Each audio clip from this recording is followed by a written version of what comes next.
Ever start a project like super fired up, and then like poof, the motivation just vanishes after a few days. Oh, tell me about it. It's like the struggle is universal. Right. Totally.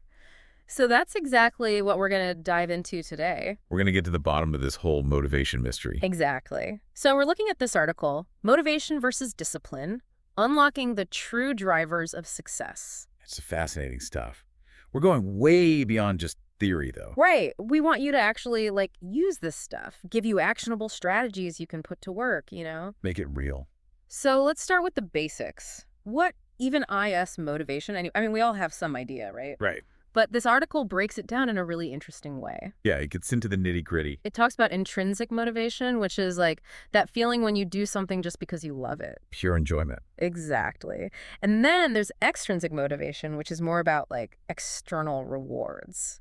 Or even just avoiding consequences, like, ugh, I got to do this or else. The classic carrot and stick situation. Right, exactly. But it goes even deeper than that. Have you ever heard of self-determination theory? I have. It's a really cool psychological theory. It suggests that we all have these three core needs psychologically. Okay, I'm intrigued. Break it down. Okay, so we've got autonomy, competence, and relatedness. Okay, those sound pretty important, but what do they actually mean? So autonomy is like that feeling of being in control, of your own choices and actions. Like I'm the captain of my own ship, that kind of thing. Exactly. And then competence is that feeling of being good at something. Like mastering a skill. Totally. Like, I've got this. And then relatedness is all about feeling connected to others. Feeling like you belong, right. Exactly. Like being part of a group or a community. So how does this self-determination theory tie into motivation? Well, according to this theory, we're at our most motivated when those three needs are being met. When we feel like we're in control, when we feel capable, and when we feel connected, we're much more likely to be intrinsically motivated. That makes so much sense. Yeah. And it really shifts the focus from willpower or forcing ourselves to do things we don't want to do. Totally. It's Yeah. more about creating an environment that supports our natural drive to learn and grow and connect. Exactly. Nurturing that inner spark. Okay, so we've got a good grasp on what motivation is and how this whole self-determination theory comes into play. But here's the thing. If motivation feels so good, why is it so unreliable? Seriously, I've definitely been there. You start a project all gung-ho, and then poof, gone. Right. It's like a magician's disappearing act. And the article actually has a great analogy for this. Oh, do tell. It compares relying solely on motivation to building a house on sand. Okay, I'm seeing where this is going. Because motivation is fickle. Mm. It changes like the wind. It can be influenced by our mood, our environment, even the weather. So not exactly a solid foundation. Not at all. So what happens when that motivation inevitably fades? And let's be honest, it almost always does. Right. It's like a sugar rush. It feels great at first, but then you crash. Exactly. And then you're left with inconsistent progress, frustration, and maybe even feeling like a failure. Oh, yeah. The dreaded self-doubt spiral. Which can be a huge hit to our confidence. Definitely not the vibe we're going for. So if motivation is this, unreliable friend, what's the solution? The article really seems to champion discipline, and I loved how it described discipline as a muscle. What's that all about? It's such a great analogy because, like any muscle, discipline gets stronger when you work it consistently. So it's not about, waiting for the motivation fairy to sprinkle her magic dust. Nope. It's about taking action, regardless of how we feel in the moment. So discipline is less about, rainbows and butterflies and more about, just get it done even when Netflix is calling your name. Pretty much. Think of it this way. Motivation might get you started, but discipline is what keeps you going, even when that initial excitement wears off. Okay, I'm starting to see the light. And what are, the perks of building this discipline muscle? What do we gain from all that effort? Oh, the benefits are amazing. You gain resilience, that ability to bounce back from setbacks. Yeah, when life throws you a curveball, you can just roll with it. Exactly. And then there's consistency, that Yeah. ability to keep making progress even when it's slow and steady. Slow and steady wins the race, right? Exactly. But maybe the most important benefit of discipline is that it gives you this incredible sense of self-respect. Ooh, I like that. Hey, I did what I said I was gonna do. Exactly. You honored your commitments to yourself. And let's be honest, that feeling is pretty darn empowering. It is. It's Yeah. yeah, I showed up for myself even when it was tough. Take that, distractions. That's the spirit. Yeah. And that feeling in itself can actually be incredibly motivating. It fuels the desire to keep going, to keep building that discipline muscle. Okay, so we've got these two key players, motivation and discipline, both important in their own way. And the article has this really helpful comparison table. It really helped me understand the difference between the two. Yeah, it lays it all out there. It talks about how motivation is like emotional, Yeah. and temporary, Hmm. often sparked by some external or internal trigger. It's like a burst of energy, but it doesn't always have staying power. Right. Discipline, on the other hand, is more rational, consistent, and it comes from a conscious decision. It's an internal commitment to action. Exactly. It's about building those habits, those routines that help us reach our goals, even when that initial excitement fades. So it's like motivation is the spark, but discipline is the engine that keeps us moving forward. That's a great way to put it. And the article really drives home the point that while both are important, it's discipline that ultimately ensures we achieve those goals. Okay, I think we've laid some solid groundwork here, but let's get to the good stuff, the actionable strategies. The rubber meets the road part. Exactly. This is where you can really start putting this knowledge to work, and the first strategy is all about building systems, not just goals. Have you ever tried this approach, like setting up systems instead of just focusing on the end goal? Oh, absolutely. Systems are game changers. Right. For me, it's been a total revolution. Like, my writing routine used to be non-existent. I would literally just wait for inspiration to hit. Ah, the elusive muse. Right, not a super reliable strategy, but then I started building systems, and now every morning, no matter what, I sit down and I write for at least 30 minutes. That's fantastic. That's consistency gold. Right, it takes the pressure off waiting for motivation, Yeah. and it's made such a difference. And that's the beauty of systems. They remove that reliance on fleeting motivation by creating structure, making progress almost automatic. It's like you define your goal and then you design the system that supports it. No more waiting for the stars to align. Just show up and do the work. It's so simple, but it's been life-changing for me. It really is powerful. So where does motivation fit into all of this if we're focusing on building systems? Like, does it even have a role? Oh, it definitely does. Yeah. And that's where our second strategy comes in, using motivation to spark discipline. Because those bursts of inspiration we talked about, those aren't useless. They're actually really valuable for kickstarting those systems. Oh, I get it. So it's like capturing that initial energy and channeling it into creating a routine that sticks. Exactly. You're not fighting against motivation, you're using it strategically. Okay, I love this. Give me an example. Okay, let's say you're suddenly super motivated to, I don't know, learn a new language. Ooh, that's a good one. Happens to me all the time. I download like 10 apps and then... And then they just sit there, right? Totally. So what do I do instead? Use that energy. You're motivated, so capitalize on it. Create a study schedule. Find a language partner. Block out time in your week. That initial motivation gets you started. And then the system you create ensures that you keep going, even when the motivation dips.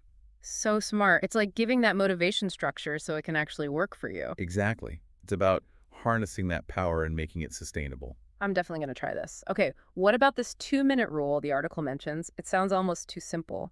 It is simple, but don't underestimate it. It's incredibly effective. Okay, I'm all ears. Tell me more. The idea is that you commit to doing just 2 minutes of A and Y task, no matter how daunting or unappealing it might seem. Wait, just 2 minutes? Really? That's all it takes. The beauty of this strategy is that it's all about overcoming inertia. You know, that resistance we feel when faced with something we don't want to do. Ugh, yeah. I know that feeling all too well. And it works because 2 minutes is such a tiny commitment.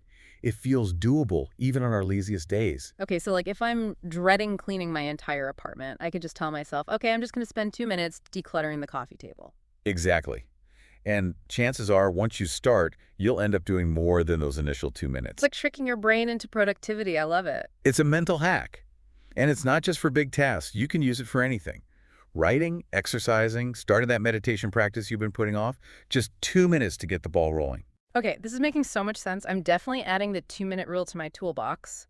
But I do have a question about rewards and accountability. The article highlights these as important strategies, but aren't rewards kind of like extrinsic motivation? Which we said wasn't ideal in the long run. That's a great question. It's a common misconception. While relying solely on external rewards can be problematic, they can actually be really effective when used strategically. Strategically, huh? Tell me more. The key is to use rewards to reinforce discipline, not replace it. So it's not about like constantly chasing carrots, but rather about using them to like celebrate milestones and keep yourself motivated along the way. Exactly. You're creating positive reinforcement loops. Okay, I'm getting it. Like, let's say you're trying to establish a regular exercise routine. Hmm. Maybe you reward yourself with a new workout outfit after consistently hitting the gym for a month. Ooh, a little shopping spree. I can get behind that. Right. It's a way to acknowledge your progress and keep yourself motivated. A little self-care celebration. And what about accountability? Where does that fit in? Accountability can be a huge motivator. Just the simple act of telling someone your goal, whether it's a friend, a family member, or even a coach, can increase your commitment to achieving it. It's like having someone in your corner, cheering you on. Exactly. Like a built-in support system, someone to share those wins with and to help you get back on track if you stumble. Because let's be real, we all stumble sometimes. Having that support can make all the difference. It really can. It's about building that sense of community and shared commitment. Okay, we've covered a lot of ground here. From the psychology of motivation and discipline to practical strategies like building systems, the 2-minute rule, rewards, accountability. It's a lot to process. It is, but it's all about finding what works best for you. Exactly. There's no one-size-fits-all approach. It's about experimenting and figuring out what resonates with you. Now, before we move on to real-world applications of all these amazing strategies, let's take a quick pause. We'll be right back.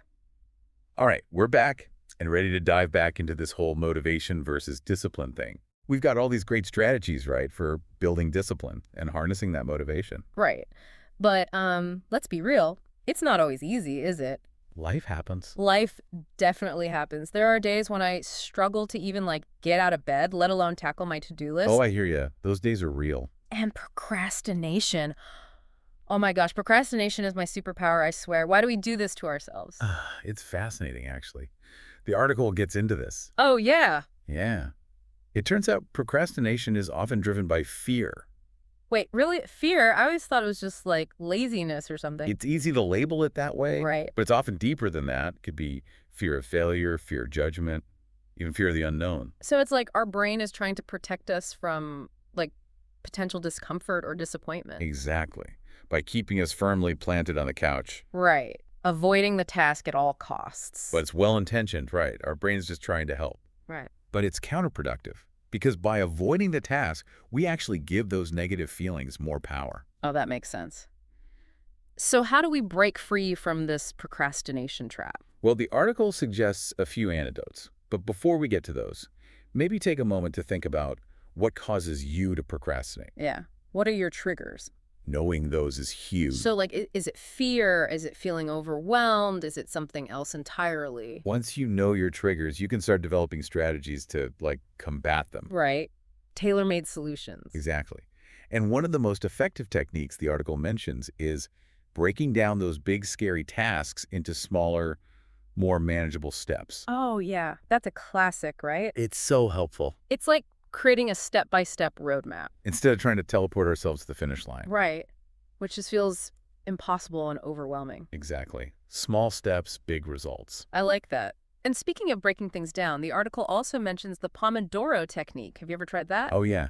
The Pomodoro technique Yeah. is great. It's like you work in these focused 25-minute intervals, and then you take a short break. It's amazing how much you can get done when you work like that. Right. It taps into our brain's natural rhythm. It's like we're not meant to just like power through for hours on end. Exactly. We Yeah. need those little breaks to reset and recharge. Okay, so we've tackled procrastination, but what about setbacks? Like, we can have all the discipline in the world, but life happens, right? Oh, absolutely. Life is full of surprises. We miss a workout, we oversleep and miss our morning routine, or we just have one of those days where everything feels like an uphill battle. Those days happen, and setbacks are a natural part of the process. So what do we do when those setbacks inevitably happen? Well, the article warns against falling into the trap of all or nothing thinking. Oh, yeah. That's a big one for me. It's that voice that says, well, I messed up today. Might as well give up on the whole thing. Yes. That voice is so loud sometimes. It's like our inner saboteur. Right. Just waiting to pounce. But here's the thing. One slip-up doesn't negate all the progress you've made. So one missed workout doesn't mean I'm doomed to a life of couch potato-dom. Exactly. It just means you're human. Okay, so how do we reframe those setbacks? How do we view them as like opportunities instead of defeats? The article suggests looking at setbacks as feedback. Oh, that's interesting. Yeah. Feedback, huh? Yeah. Instead of beating yourself up, get I'm curious. curious about what? Ask yourself, okay, what happened here? What led to this slip up? I like that, like becoming a detective of your own behavior. Exactly. Figure out what happened and what you can learn from it. I love that. It's about understanding the why behind the what. And the more we understand ourselves, the better equipped we are to, like, navigate those bumps in the road. So true. Okay, so setbacks are opportunities for growth. Yes. And this whole journey isn't about being perfect. It's about learning and growing and being kind to ourselves along the way. Being kind to ourselves, that's a good one. And the article also talks about resilience. How do we cultivate more of that in our lives? Resilience is so important, right? For dealing with life's ups and downs. Yeah, like how do we become more bounce backable? And the article emphasizes that resilience is something we can all develop. Oh, good. Because I definitely need more of that. It's not about avoiding challenges. It's about building our capacity to cope with them. Okay, so how do we do that? Get this. Embrace discomfort. Wait, what? Embrace discomfort. That sounds a little counterintuitive. I know, right? Yeah. We usually try to avoid discomfort at all costs. Yeah, it's like human nature. But think about it. We grow the most when we push ourselves outside of our comfort zones. Oh, that's true. It's like what doesn't kill you makes you stronger, right? Exactly. It's in those moments of challenge that we discover our true strength and our ability to bounce back. So instead of thinking, ugh, this is so hard, we could say, okay, this is challenging, but I'm going to learn from this and come out stronger on the other side. Exactly. That shift in mindset can make all the difference. Okay, I'm starting to see the power of discomfort. It's not about seeking out suffering. It's about seeing discomfort as an opportunity for growth. Growth, resilience, self-discovery. I like it. Okay, this is all making so much sense. But I have one more question about motivation. We've talked about how it can be like fleeting and unreliable, but also how it can be a powerful force when we use it strategically. So how do we actually tap into our own sources of motivation, especially when we're feeling stuck or uninspired? That's a great question. And one we're going to dive into in the final part of our deep dive. We'll explore specific strategies for cultivating motivation and building a sustainable path to achieving your goals. Okay, stay tuned, everyone. All right, we are back for the final part of our deep dive into motivation versus discipline. We've talked about like the psychology behind it all, you know. Right. We've tackled procrastination. We've explored how to deal with setbacks. And now for the grand finale. We're talking about how to tap into our own sources of motivation. Because even with all the systems and discipline in the world, sometimes you just need that extra push, right? Totally, like a little boost to get us going. And the good news is, we don't have to just sit around and wait for motivation to hit us. Oh, good. Because I'm not very patient. We can actually, like, cultivate it. Wait, really? We can, like, create motivation on demand? Well, sort of.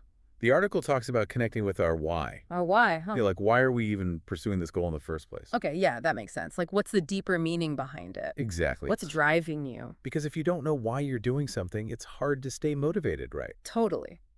But when you have a strong sense of purpose, it makes it so much easier to stay on track. Right. Because you're not just going through the motions, you're actually working towards something that matters. Exactly. It's about aligning your actions with your values and passions. I love that. It's like finding your purpose fuels your motivation. Yeah. But what if someone's like struggling to figure out their why? What if they're feeling a little lost? That's totally normal. It happens to all of us. The article suggests this cool exercise. It's about reflecting on your past experiences. You know, think about those moments that brought you joy, those challenges you overcame that made you feel proud. Oh, I like that. Like looking for clues in your own personal history. Exactly. Our past experiences can tell us so much about what motivates us. Yeah, it's like connecting the dots between those moments of like joy and pride and accomplishment. And that can help you uncover what really drives you at your core. So it's like a little self-discovery adventure. And I think it's important to remember that our why can change too, right? Like what motivated us 5 years ago might not be the same thing that motivates us today. Oh, absolutely. We're constantly evolving. So it's okay to like reassess and adjust our goals along the way. Exactly. It's about staying true to ourselves as we grow and change. All right, so connecting with our why is huge. What other strategies does the article suggest for like boosting our motivation?